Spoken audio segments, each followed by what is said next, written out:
রাসূল করিম সাল্লাল্লাহু আলাইহি ওয়াসাল্লাম বলেন, শোনো শোনো শোনো মায়ের বদদুয়া কেমন শোনো। এক সময় সেই জুরাইল সেখান থেকে বাড়ি থেকে গিয়ে জঙ্গলে আস্তানা করলো। আস্তানা সেখানে একটি ঘর করলো। ঘর করে সেখানে আল্লাহ পাকের ইবাদতের মধ্যে লিপ্ত হয়ে গেল। এমন ভাবে লিপ্ত হয়ে গেল, দরজা একদিন বন্ধ রয়েছে, ঘরের মধ্যে নামাজ পড়ে নামাজ আদায় করছে। এমন অবস্থায় মা গিয়ে ডাকলেন, বাবা জুরাইল, দরজা খুলে দাও, দরজা খুলে দাও, আমি মা তোমার সঙ্গে একটা কথা বলে চলে। ঘটনাটা আছে বুখারী শরীফের মধ্যে, যে একজন নাম তার জুরাইল, বিশাল বড় ওলি। এমন ওলি, যে ওলি মানুষ এত বিশ্বাস করে, এত বিশ্বাস করে, গাছের সবচেয়ে পয়লা যে ফল, প্রথম যে ফল, সেই ফলটা তাকে নিয়ে গিয়ে দেয়। এত বড় ওলি কামেল। ভালো ভালো খাবার করলে সর্বপ্রথম তাকে দিয়ে আসে। সে বাড়িতে থাকে নাই, একটা বিশাল একটি জঙ্গলে গিয়ে সে জায়গায় একটি খানকা তৈরি করে। কেন বাড়িতে ইবাদতের মধ্যে অনেক রকম চলে আসে, বাধা চলে আসে, তার জন্য সে একটা জঙ্গলে গিয়ে ঘর করে সেখানে ইবাদত করে। কিতাবের মধ্যে পাওয়া যায়, হাদিসের মধ্যে রাসূল করিম সাল্লাল্লাহু আলাইহি ওয়াসাল্লাম বলেন, শোনো শোনো শোনো মায়ের বদদুয়া কেমন শোনো।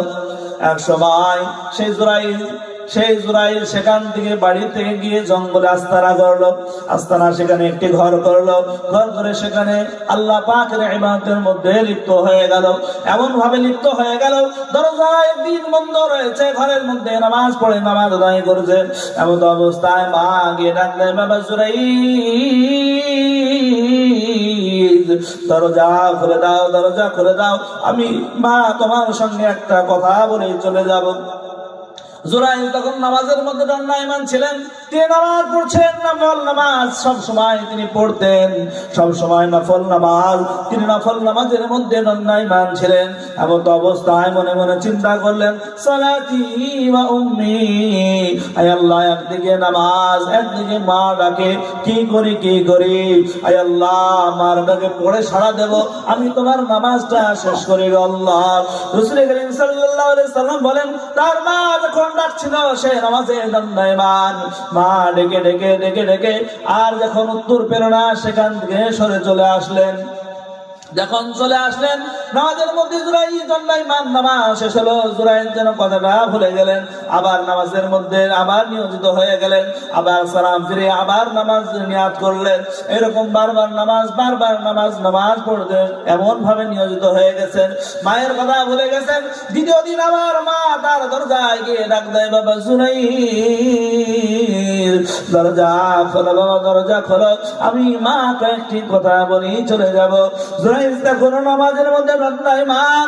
জুরাইল বলেন, সালাতি ওয়া উম্মি, একদিকে নামাজ, একদিকে মা, আমি কি করি আল্লাহ, আয় আল্লাহ, আমি নামাজ পড়বো, মায়ের ডাকে সাড়া দেব না, মায়ের ডাকে আমি পড়ে সাড়া দেব। রাসূল করিম সাল্লাল্লাহু আলাইহি ওয়াসাল্লাম বলেন, দ্বিতীয় দিন জুরাইল মায়ের ডাকে সাড়া দিল না। তৃতীয় দিন আবার সে সময় হাজির হয়ে গেছে। দুপুর বেলায় মা সে ডাকে, বাবা জুরাইল, দরজা খুলে দাও, দরজা খুলে দাও, আমি মা কয়েকটি জরুরি কথা বলার জন্য তোমার দরবারে এসেছি। ও জুরাইল, আমি মা তোমার দরজায় হাজির হয়েছি। জুরাইল, দরজা খুলে দাও, দরজা খুলে দাও, কয়েকটি কথা বলে চলে যাব। রাসূল করিম সাল্লাল্লাহু আলাইহি সাল্লাম বলেন, সাহাবারা শোনো শোনো শোনো শোনো, সেই দিন জুরাইল নামাজের মধ্যে দণ্ডায়মান ছিল। সে বলছিল, একদিকে নামাজ, একদিকে মা, নামাজটা শেষ করি, তারপর মায়ের ডাকে সাড়া দেব। সে এখনো মায়ের ডাকে সে সাড়া দেয় নাই। মা 3 দিন যখন ঘুরে গেল, মা অন্তরে বড় আঘাত পেয়ে গেল এবং মা বদদুয়া দিয়ে দিল। সে সময় জাহেলিয়াতের সময় মানুষ তো কি বলতে কি বলেছে বোঝে নাই। সে বলেছে, আল্লাহ, আমি মা আজ 3 দিন ধরে আমি এই সন্তানকে রাখছি আল্লাহ, যে সন্তানকে আমি বড় কষ্ট করে পেটে ধারণ করেছি, আজ সে নাকি ওলি হয়েছে আল্লাহ। আয় আল্লাহ, আমি মা 3 দিন ধরে ডেকেছি, কিন্তু সে সাড়া দেয় নাই আল্লাহ, আমার অন্তরে বড় কষ্ট হয়েছে। আয় আল্লাহ, আমি মা বড় আঘাত পেয়েছি আল্লাহ। আয় আল্লাহ রাব্বুল আলামিন, আমি মা তাকে অভিশাপ দিলাম, আমি মা তাকে বদদুয়া দিলাম। সে যত বড় ওলি মানুষ মনে করে ওলি, কিন্তু আমি মা বদদুয়া দিলাম, আয় আল্লাহ, আমার সন্তান যেন মৃত্যুর আগে কোনো জিনাকারীর অপবাদ না নিয়ে যেন দুনিয়া থেকে বিদায় না হয়। কঠিন বদদোয়া করে দিল মা। আল্লাহ রাসূল বলেন, মা এমন দোয়া করে দিয়েছে সঙ্গে সঙ্গে আল্লাহর আরশে মঞ্জুর হয়ে গেছে, এমন দোয়া করে দিয়েছে। জুরাইজের আকাশে একটি বিশাল মেঘখণ্ড সে জমা হয়ে গেল মায়ের বদদোয়া। এই সময় কিছুদিন পর মায়ের বদদোয়া কিভাবে কাজে লাগছে দেখেন। কয়েক মাস চলে গেল, বছর চলে গেল, কিছুদিন পর আর উঠেন না ভাই, উঠেন না, শেষ করবো। জুরাইজ তারপর কয়েক মাস পর জুরাইজের খানকার পাশে একজন রাই মানে রাখাল, সে রাখাল গরু চড়িয়ে বেড়াতো, উট চড়িয়ে বেড়াতো, একজন গোলাম রাখাল উট চড়িয়ে বেড়াতো, আর রাতের বেলায় এসে জুরাইজের খানকার পাশে এসে ঘুমাতো। সেই রাখাল জঙ্গলের মধ্যে একজন আজাদ মেয়ের সঙ্গে জিনা করে ফেললো, জিনা করে তার পেটে সন্তান চলে আসলো। মায়ের বদদোয়া কিভাবে লাগছে একবার দেখেন। যখন পেটে সন্তান চলে আসলো, গ্রামের মানুষ তাকে জিজ্ঞাসা করে, কি ব্যাপার, তোমার পেটে সন্তান, কার সন্তান, তোমার তো বিয়ে হয় নাই? সে মেয়েটা কি বলবে, কার নাম করবে? সে তো গোলাম, যদি নাম করি আমি আজাদ তাহলে তো মেরে ফেলবে, দুজনকে মেরে ফেলবে। রাতের অন্ধকারে তার কাছে চলে গেছে, গিয়ে বলে, গোলাম তুমি যে আমার সঙ্গে খারাপ কাজ করেছো, আমার সঙ্গে জেনা করেছো, তার জন্য আমার পেটে সন্তান এসেছে, তুমি বলো বলো বলো আমি কিভাবে বাঁচতে পারি? সমস্ত মানুষ আমাকে জিজ্ঞাসা করে তোমার পেটে কার সন্তান, সমস্ত মানুষ তো তোমাকে জিজ্ঞাসা করে, আমি কি বলবো, আমি কি বলবো? যদি তোমার কথা বলি, রাখাল আমার সঙ্গে এই কাজ করেছে, তুমি তো গোলাম, তুমি তো গোলাম, আর আমি তো আজাদ নারী, আর আমি তো অনেক টাকা পয়সার মানুষ, আর তুমি তো গোলাম, তোমার সঙ্গে আমাকে কোনোদিন মেনে নেবে না, সমাজের মানুষ তোমাকেও বয়কট করবে, আমাকে বয়কট করবে, শুধু তাই করবে না, দুজনকে মেরে ফেলতে পারে, কি করতে পারি, কি করতে পারি? ছেলেটা এবার রাখালটা মেয়েটাকে উপায় বলে দেয়, শোনো তোমাকে এমন একটা উপায় বলে দিই, তুমিও বেঁচে যাবে, আমিও বেঁচে যাবো, এই উপায়টা কি শুনবা নাকি? মেয়েটা বললো, বলেন কি উপায়?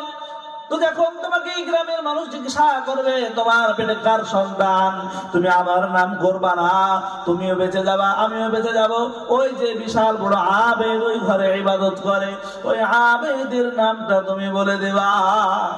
জুরাইজ আমার সঙ্গে খারাপ কাজ করেছে এটা বলে দিবা, তাহলে ও মরবে, তুমিও বেঁচে যাবা, আমিও বেঁচে যাব। তখন মেয়েটা বলতো, তাই তো, ঠিক তো, ওকে মানুষ তো সবাই বিশ্বাস করে, সবাই আল্লাহর ওলি মনে করে, তাকে নিয়ে পড়বে সবাই, আমাদের কথা আর ভাসবে না, মানুষের কানে যাবে না, আমরা মাঝ থেকে বেঁচে যাব। মানুষ সবাই জিজ্ঞাসা করে তোমার পেটে কার সন্তান? বলো, ওই যে ভণ্ড জুরাইজ, ওই খানকায় ইবাদত করে, ওই ইবাদতকারীর সন্তান, সে আমার সঙ্গে ঘরের মধ্যে জিনা করেছে। মানুষ শোনার সঙ্গে সঙ্গে শয়তান দেয়, কেননা সাদা পোশাকে কালোর কালি লাগলে ওটা আগে দেখা যায়, নাই গো? যদি একজন মওলানা খারাপ কাজ করে, আলেম খারাপ কাজ করে, এই কাজ করেছে, কিন্তু একজন খারাপ দাগি সে যদি একটা জেনাও করে, শয়তান, এটুকুই বলবে, ও তো আসলেই খারাপ। কিন্তু একটা ভালো দাড়ি রেখে মুরব্বি, আর এই কাজ করলে এত বড় খারাপ কাজ, তার দোষ হয় বেশি। সমস্ত মানুষ একদম জুরাইজের খানকা লাঠি নিয়ে একদম ভেঙে চূর্ণ করে ফেলে, এবং জুরাইজকে পিটনি, এই পিটনি, জুরাইজ বলে এত খাতির, আর খাতির গেল কোথায়, আজ পিটনি কেন এত? তখন সবাই বলে যে, হুজুর আর কি আর হুজুর আছেন আপনি? আপনি যে কাজ করেছেন, আপনাকে নাম ধরে ডাকতেই আমাদের লজ্জা করে, এত বড় খারাপ কাজ করেছেন। কি করেছি? তো আপনি ওই যে মেয়ের সঙ্গে জিনা করেছেন। জুরাইজ আওয়াজ দিয়ে বললেন, আল্লাহু আকবার, আমি তো জীবনে তাকে দেখেই নাই, জীবনে তার সাথে জিনার কথা দূরের কথা, জীবনে তো তাকে দেখেই নাই, কিভাবে আমি জিনা করলাম? বলে, না না, আপনি জিনা করেছেন, চলেন দরবারে। সমস্ত মুরব্বীরা বললেন, মারধর আর করো না, মারধর করো না, তাকে এবং তার ওই যে জিনাকারীকে দুজনকে নিয়ে চলো রাজার দরবারে, সেখানে গিয়ে ফয়সালা হবে। সবাই ধরে নিয়ে চলে গেলেন। যাওয়ার পর বলে, জুরাইজ এই কাজ করেছো কেন? তোমাকে তো আমরা ওলিয়ে কামিল মনে করি, তোমাকে আল্লাহ তাআলা তুমি যদি দোয়া করো সঙ্গে সঙ্গে মঞ্জুর করে নেবে, এটা আমরা মনে করেছি। ও জুরাইজ, তুমি এমন খারাপ কাজ করেছো কেন? জুরাইজ আওয়াজ আল্লাহর কসম করে বলি এই মেয়েকে জেনা করা তো দূরের কথা, এই মেয়েকে আমি জীবনে কোনদিন চোখে দেখি নাই। যখন এই কথা বলেন বাদশাহ আওয়াজ দিলেন, শোনো শোনো, তার পেটে সন্তান আছে, এটা কি সত্য? জুরাইজ বলেন, হ্যাঁ সত্য, ওটা তার প্রমাণ হয়ে গেল। তাহলে তুমি কোনো প্রমাণ সাবমিট করো, তুমি কোনো প্রমাণ দেখাও যে তুমি তার সঙ্গে জেনা করনি। জুরাইজ বলেন, আল্লাহু আকবার, আমার কাছে কোনো প্রমাণ নাই, কিভাবে আমি প্রমাণ দেখাতে পারি? যখন এই কথা বললেন বাদশাহ আওয়াজ দিলেন, তার তো অবশ্যই তার পেটে সন্তান আছে, তাই সেটা তার তো প্রমাণ, তোমার তো প্রমাণ নাই, তাহলে তোমার শাস্তি হবে। জুরাইজ চিন্তা ভাবনা করে বললেন, শোনো শোনো শোনো, ও বাদশাহ শোনো, এই যে পেটের যে সন্তান, সেই সন্তান হলো আমার প্রমাণ, সেই সন্তান হলো আমার সাক্ষী। বাদশাহ আওয়াজ দিলেন, সন্তান নারীর প্রমাণ হতে পারে, তোমার কিভাবে সাক্ষী হয়? জুরাইজ আওয়াজ দিলেন, সেই সন্তানকে দুনিয়ায় আসতে দাও, সেই সন্তান যদি দুনিয়ায় আসবে সেদিন সন্তান বলে দেবে সে কে, তার পিতা। বাদশাহ আওয়াজ দিলেন, শোনো শোনো, কিভাবে ছোট্ট বাচ্চা যেদিন হবে সেদিন কথা বলবে? জুরাইজ বললেন, আমি যদি বাচ্চাকে কথা বলতে বলি অবশ্যই বাচ্চা কথা বলবে, বাচ্চাটা আগে হতে দাও। কয়েক মাস পরে যখন বাচ্চা হয়ে গেল, তখন সেই বাচ্চার পেটের তলে হাত দিলেন, আঙুল দিয়ে দিলেন এবং বলল, বাচ্চা তুমি আল্লাহর হুকুমে কথা বলো। সঙ্গে সঙ্গে আল্লাহ রাব্বুল আলামিন সেই বাচ্চার জবানকে খুলে দিলেন। সুবহানাল্লাহ। নারে তাকবীর। আল্লাহু আকবার।